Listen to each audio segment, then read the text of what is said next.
Hello, Crustacean Nation, and welcome back to Coach's Corner on the Athens Rock Lobster Network. It's your window into the games and goings-on with the team. At the time of recording on April 19th, the Rock Lobsters are going into what will be a decisive Game 3 after Athens tied the Commissioner's Cup quarterfinal series with the Columbus River Dragons at 1 apiece with a 5-3 win Friday night in Aikens Ford Arena. My name is Matteen Rad, and as always, I'm joined by head coach Steve Martinson. Coach, let's start with the big picture. You needed a win, and you got it. What impressed you most about how your group responded after Wednesday's loss? Well, I mean, we built the 3-goal lead. We were really dominating them, even strength. I don't think they got really any shots until they had a 4-on-4. And that's where they got their shots. And really, we built up the big lead. And then, they were handed a bunch of power plays and it was frustrating. And that's how they actually got back in the game a little bit. But every time they scored, we countered. So it was a good start for us and a good finish. Talking about the big start, I mean, it felt like you could notice an immediate difference in the team's play within just the first minute of the game. I know it was just one goal scored in the first period, but how important do you think that first 20 was in terms of just setting the tone? Yeah, I think it was maybe 9 shots before they got a shot, and I think it was like 12-1, early in the game until they got the 4-on-4. So, I know they're sitting back there going, and we played them like that before. So I think they're sitting there going, okay, they're on, and as long as we don't beat ourselves, we're going to be tough to beat. So that's the start we're looking for, and we want to duplicate that tonight, but eliminate the penalties and the letting them back in the game. Yeah, you brought it up. I just checked the statistics earlier today. It took Columbus 9 minutes and 8 seconds to log their first shot on goal. And after a night on Wednesday, when you gave them opportunities to score, how impressed were you with your team that they protected the net front and middle of your ice as good as they did? Well, like what's frustrating about the night before is the game before is you can talk about things, and there's one of the things about how do you get your team prepared to start the game to have a good start. Well, if it was just something that was easy to do and explain, everybody would do it. Everybody would have a good start. So I really looked at it as it was a team that had never played a playoff game. These guys have played a lot of playoff games together. They played a lot of games together. So it was, I think, guys thinking, coach isn't talking to me. I'm going to be a hero. I'm going to make a big play. And, you just got to play your game. And we're going to have heroes. And you're going to have guys that step up and have big nights. But, you don't want to do it by force. You just want to do it by that's the way it works out. Everybody just plays their game. And I think that was the key. We just, we showed our speed. When we use our speed, we have the stronger forwards and we're faster and two things. When we show our speed, they have a hard time handling it. And then when we go to the net, they can't keep us from the net. I mean, we go to the net hard, and we've had several goals in the series by piling into the net and winning battles for the puck. Daniil Glukharyov started off the scoring on the power play. And speaking of setting the tone, that moment felt big. The power play notches the game's first goal after it was a point that you said needed improvement from Wednesday night. What went right with a man up for that first goal? Well, even on our set breakouts, when we just come out together as a group, we're tough to handle. I mean, everybody can skate on that power play, and we're coming up the ice fast, and in that case, Milan was able to back off the D and cut across and made a great. It was really a great pass, and Danny didn't have to break stride, and he gets down to the top of the circle, and he's got a rocket. He's got a great wrist shot, and he buried it. I mean, he's been money for several months, and I think I've joked around as a nickname for him as money because he doesn't lose battles for pucks. You just can count on him. And he's a top of the food chain glue guy because with Danny, exactly what you get every game, and he's on it right now. It comes right in the name, Glukharyov. We've talked a lot about Danny and his journey to finding his game on the North American ice. But look, he's always been a big body. He's always skated well. It feels like really what he's found that's refreshed his game is that shot. Talking about Danny, I was curious how you found him. Was that something that, his agent made a call to you because he's turning out to be a diamond in the rough? Yeah, yeah, and it's funny because his numbers where he played, it's hard for me to determine in Europe. even watching video, it's a little bit hard because you don't really know the level of play that they're playing at. And his numbers, didn't indicate that he was going to be the player he is now. But I don't know the leagues there, and I typically don't sign guys from Europe. I mean, it's not something I've done in the past. But being new to the league, a lot of Russians like to come over here, and so we signed 3 Russians, and he was the only one that was able to get allowed to leave the country. They have to prove that they're going to come back, and they have to have ties to Russia. So there's a big, there's a lot involved in that. So Danny was able to get here, and he wasn't scoring. He didn't have any points his first 6 games, but he was bouncing around between ninth and 10th forward and playing on different lines. And then, like I said before, you see him doing all kinds of things in practice. And, if you can do it in practice, you can do it in the game. And it was just a matter of patience. And then, he got on line with Milan, and they had a big night, and he's never come off the line since. I'm curious about Malik Johnson. He scored 2 goals in that game, and looking at his body language and his energy throughout the night, Malik really reads as someone who thrives in these kinds of playoff situations. We've talked about his play on the ice and his physicality, but what can you speak to in terms of Malik's mentality? Well, again, that line is a line that's hard to handle. They all can skate and they all hit. Really everybody's hitting through the lineup, and when Malik's on his game, he's going to the net, he's using his speed, he's taking the puck outside, he drives the net hard, and it was a great pass. And the first goal was just a great pass. And it's center drive, and you just love to see plays that are there and you make them. So, he's physical, and he's a complete player. So we just need him on his A game in and game out, and lead the troops. That line, it has a little bit of everything. You have well-rounded players in Gallant, Virgili, and Johnson, but it feels like they each have a quality that sticks out. Like Johnson might be the more physical forechecker, the gritty guy. Gallant has the shot. Virgili has the vision. Right now, is the chemistry and cohesion of that line the highlight of your lineup right now? Well, we're getting goals from every line. So Milan's line, I would think, might break out tonight because him and Danny are really in top shape. Carter's line's been getting goals. Obviously Gallant's, that line's been scoring. So one of the things that we wanted in the playoffs is to get 3 lines that score and balance scoring, and we're getting it. And what I like is we're going to the net. Like, we're going to the net, and when we go to the net, we go to the net with a purpose. We're going to get the puck, and we're running through guys and over guys, and driving that net and getting into the grease. They call it the dirty area, but it's greasy. You go in there, you're going to get hit. And we're just going there, and we're winning battles for pucks, and we're out muscling them and out manning them on the puck and scoring on those rebounds and those goals that are those pucks that are sitting in the crease. A little bit of confusion for me. I believe it was right after Malik's first goal. There was a lot of frustration from the Columbus bench on the center ice puck drop right after that. Can you shine any light on what the point of contention there was? Yeah, well, there's a lot of extracurricular stuff, and there was an exchange between Malik and 20, and then 20 went down. I thought he was just trying to sell. It was a little slash. He was just trying to sell it, and they asked the league to to spend Malik on the play, and and my response to the league on that was, it was a slash. We haven't called slashes all year, and I didn't even see the slash, the 20, the match penalty. I thought that was over. The referee came out and was talking about match penalties, and it was frustrating because, like, in the fight, it wasn't a fight.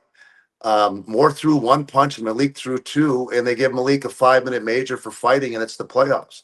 You know, just a little bit of exchange of punches with the gloves on between Four, and I can't pronounce his name, and Milan, and it's a roughing, and we end up with 5-minute penalties for fighting. And my response to the league was, that they said we were going to let the teams play and let us play, and the penalties that we were getting in the second period, it's like that's been going on the whole series, and all of a sudden, boom, we're up 3, and we're getting called with any possible thing that they can do. And it was, I got to be careful what I mean, but like Malik throwing 2 punches to get a 5-minute major on that, one with his glove off, and more, if anybody that watches know that Moore's always talking. He's always involved, and he threw the elbow in the head the other night. I didn't send the tape in. So, that's on them. That's what they're looking for, the league to back them. But, obviously the league, I mean, the officiating sure was helping them in the second period, and we just got to be smarter. And it's almost like we just, don't hit, keep your sticks on the ice, and we'll just have to beat him in offense, and we'll just see how the game is called again tonight. But I'm hoping they let us just play the game. It's the playoffs, and it's an eliminating game, and let the two teams sort it out, and the referees stay in the background. Well, the clinching goal, it felt like the dagger came from Stafora, and we've talked about Stafora's goal scoring ability just yesterday. And I think in order to be a good goal scorer in the pros, you've got to get yourself into the good areas of the ice. Is his willingness to get into the dirty areas at the net front making the difference for him right now? Yeah, Smith was in there too. So tying up the D, Smith was screening the goalie, and everybody was heading to the net, and that's both his goals were. He's right down in the crease, and he one whack at it, second whack, and you see it hit the back of the net. He's a goal scorer. He's led his team in scoring, and he knows, goal scorers know, where you got to go to get if you want to score goals, you got to go there. And, now not everything's going to be a highlight one timer from the top of the circle, or, a Danny goal on the rush. We've had a lot of goals. We've scored enough goals in both games to win handily, and we just got to defend and make sure that they had on their, I think it was their second goal, we had a bad change. We were slow getting on the ice, and it allowed them to get a rush up the ice and beat our defenseman one-on-one. But it starts with a slow change, and we've got to stop. We've got to stop hurting ourselves, and like going back with the fights. I just said, hey, look, if you really want to fight somebody, step back and challenge them. Don't get into the roughing and the bull. After the whistle, just they don't really have. They've got. I think Lynn fights 27 and 13 will fight.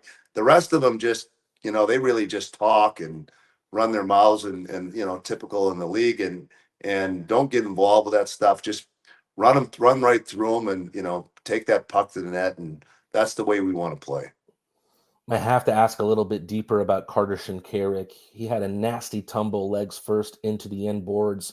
We saw him helped off the ice, and he did not return. Can you give us any update on Shinks' status? Yeah, originally we were told he had a broken ankle, and I messaged him. I said, "Man, are you really tough?" Because I broke my leg once in a fight, and I went off the ice, and I could barely. I was just pushing myself with the leg that was broken, and for Carter to get off the ice, with what I was told was a compound fracture because he was bleeding, and they thought that the bone had broken, and I think what it was is they could see the bone from the deep cut. So Carter thinks he's going to be able to go, and he's a tough guy, and it's a big playoff game. So we'll see him warm-ups if he can go. So must that just have been a contact with a skate in that tussle on the boards? Yeah, it's a tough part of the business with skates, and I mean, it happens. It's the odd. We have a lot of players wear certain socks that are hard to cut through, and I didn't even ask Carter if he had those socks on, and in hindsight, you want to make sure your whole team is wearing them. I know I made my teams wear them in the past, and my kids wore them. So I don't know if Carter had those socks on, but I guarantee you he'll be wearing them the rest of the season and next year. If Carter can't go, who steps into that captaincy void on the ice? Do you lean more on the veterans, or is it kind of Yeah, leadership by so committee? I mean, it's kind of a group. So I mean, I'm not putting a lot of thought. I know who I'll put as the captain for the game tonight, but it's really, I think Carter thinks he can go, and so if he can go, we'll cross that bridge if he can't. You gave up a power play goal, but also managed to kill off some big chances on the PK. How do you feel about your special teams in general heading into this game 3? Well, I mean, the problem with having to kill that I mean, I didn't time it. I just got my instat, but I was, I've been watching the video, but I don't know if it was 8, 9, 10 minutes of power play straight, and now you're wearing out your penalty killers. And so, it wasn't really a one timer. I think we have to play the face off. We didn't play the face off right. So we made a mistake, and they made us pay. But really, it's because you end up with that 10 power plays, and they have a 25% power play. So you can't, they've got some really good players that if you put them in that situation, and if we can play, an even strength game tonight, then it's our game, and we've got to be smarter and stay out of the box and not give those guys so many opportunities. Columbus had made a couple surges in the third. In games like that, what's the key to managing those momentum swings in the key moments? Well, so they were cheating on the play on their, what was it, McDonald's second goal. They had a guy behind our D, and we bobbled the puck at the blue. So we had possession of the puck. And it was really a lucky play that when they do that, when you do that kind of play, and they're doing it against our best players, if we make a play, we have them 5-on-4 and could bury the game. And we ended up bobbling the puck. They got it down. They got an odd man rush. And because our defenseman, anytime you watch, if your defenseman is facing your net, it's because there's been a mistake. So Joey got back, but couldn't get a stick in the passing lane. So we're able to give, again, their best player a one-timer. We get 2 one-timer passes to McDonald, who, he's been the MVP of the league. He's been the leading scorer of the league, and you just can't give him those kind of chances. It's interesting how much the first period has played a part in the narrative of the 2 games this far. How much is starting off game 3 well part of your messaging for tonight? I know it's hard to coach that, as you said earlier on. Yeah, at this point, we've just played these guys 4 games in a row. And if our team, if I need to be saying in the room before the game what our game plan is, we're in trouble. You know what I mean? Our guys know. They know. I'm going to remind them that, hey, look, the difference of us, giving him an opportunity to get back in the game was the power play, and we really got to be more disciplined. We can't take the roughings. We can't take I think we're dominating him physically. So don't get into the stuff after the whistle with a punch to the head or retaliation. That doesn't do really anything. It just draws attention, and you can't trust the referees to get it right. So don't do it. So that's my message: is stay out of the box. Same start, 5-on-5. You know, we're all over them, and we're not going to change from that. Wanted to get your thoughts on something fun. I was told this before game 2. I'm not sure if it made its way back to you, but apparently before game 2, Columbus had already packed their bags and out of the hotel and gotten on the bus with all of their stuff. I wonder if you had any thoughts on that. Yeah. Well, they claim not to bring their. I guess they like their light blue jerseys, and I'm okay with them wearing. I wouldn't have if I owned a team, if my team, I wouldn't wear a light blue jersey.